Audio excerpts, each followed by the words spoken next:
1857 വരെ തുടർച്ചയായി 7 നൂറ്റാണ്ടാണ് മുസ്ലിം ഭരണാധികാരികൾ ഇന്ത്യ ഭരിച്ചത്.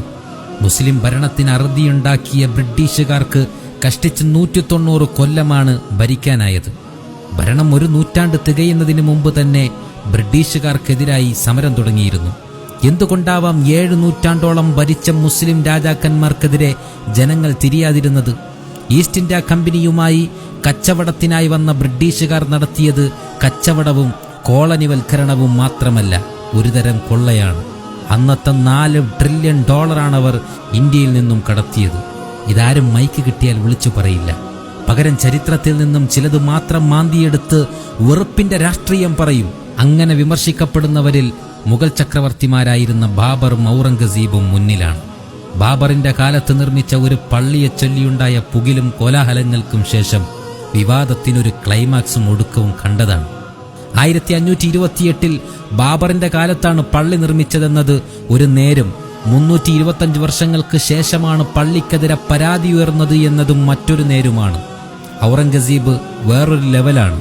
49 വർഷം ഭരിച്ച ഈ ചക്രവർത്തിയാണ് വിവാദനായകൻ. മതഭ്രാന്തനായും ക്രൂരനായും വിമർശിക്കപ്പെടുന്നു. ഖജനാവിലെ നികുതിപ്പണത്തിൽ കൈയിടാതെ സ്വകാര്യ ആവശ്യങ്ങൾക്കായി ഖുർആൻ പകർത്തിയെഴുതിയും തൊപ്പിതുന്നിയും കണ്ടെത്തിയ പണത്തിൽ നിന്നും തന്റെ മരണാനന്തര ചിലവുകൾക്കായി അരപ്പട്ടയിൽ ബാക്കിവെച്ച ഔറംഗസീബിനെ പോലെ മതഭ്രാന്തനായ വേറൊരു ഭരണാധികാരിയെ ലോക ചരിത്രത്തിൽ മുങ്ങിത്തപ്പിയാലും കിട്ടില്ല.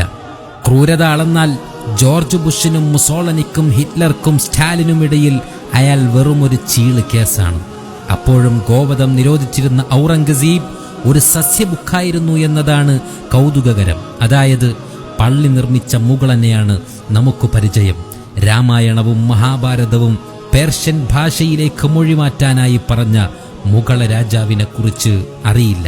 ഒരു സംസ്കാരത്തിന്റെ അടയാളപ്പെടുത്തലുകളായി ചാർമിനാറും കുത്തബ് മിനാറും താജ്മഹലും ചെങ്കോട്ടയും മുഗൾ ഗാർഡനും ആഗ്ര കോട്ടയും ഫത്തേഹ്പൂർ സിക്രിയുമുണ്ട്. ബംഗാളിലെ മുർഷിദാബാദ് നഗരം കണ്ട് ലണ്ടൻ ഒന്നുമല്ലെന്ന് റോബർട്ട് ക്ലൈവ് എന്ന വൈസ്രോയി സ്വന്തം പുസ്തകത്തിലാണ് എഴുതിയത്. അത്ര കണ്ട് സമ്പന്നമായിരുന്നു ഇന്ത്യ. ആഭ്യന്തര ഉൽപാദന നിരക്കാണെങ്കിൽ 25%.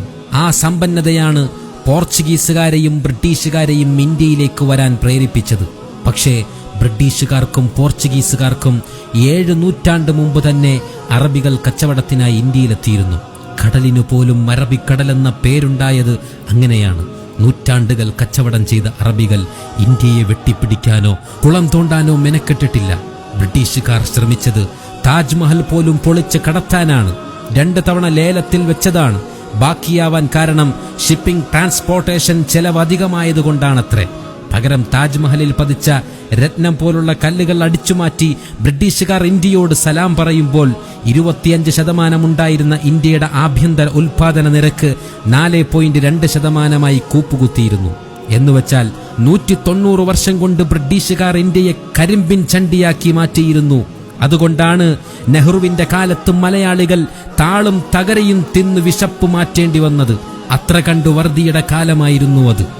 വിശപ്പ് മാറ്റാൻ ഭക്ഷണവും ചെലവാക്കാൻ കയ്യിൽ ചെമ്പുമില്ലാതെ തേരാപ്പാര നടന്ന് പിരാന്തായപ്പോ അവർ ഡബ്ബിപ്പട്ടയിൽ കുറച്ച് ഡ്രസ്സുമായി വീട് വിട്ടിറങ്ങി. ബോംബെയിലേക്കോ മദ്രാശിയിലേക്കോ വണ്ടി കയറി.